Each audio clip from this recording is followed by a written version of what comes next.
नमस्कार. मराठी मायबोली कथा या आपल्या यूट्यूब चॅनलवर तुमचं खूप खूप स्वागत आहे. ही जी कथा आहे ही हत्ती आणि दुकानदार यांची आहे.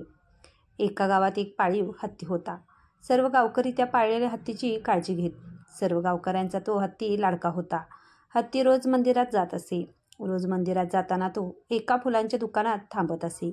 दुकानदार रोज एक हार त्या हत्तीच्या सोंडेत देत असे. हत्ती तो हार सोंडेत मिरवत नेऊन मंदिरात देवाच्या गळ्यात घालत असे.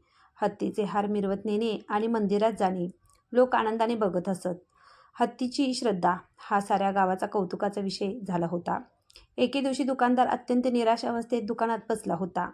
रोजच्या सवयीने हत्ती दुकानात आला. निराश दुकानदाराने हत्तीला हार देण्याऐवजी त्याच्या सोंडेला सुई टोचली. हरवण्याची सुई जोरात टोचल्यामुळे हत्ती दुखावला गेला. आपल्याला या दुकानदाराने विनाकारण छळले, त्यामुळे हत्तीने दुकानदाराला धडा शिकविण्याचे ठरविले.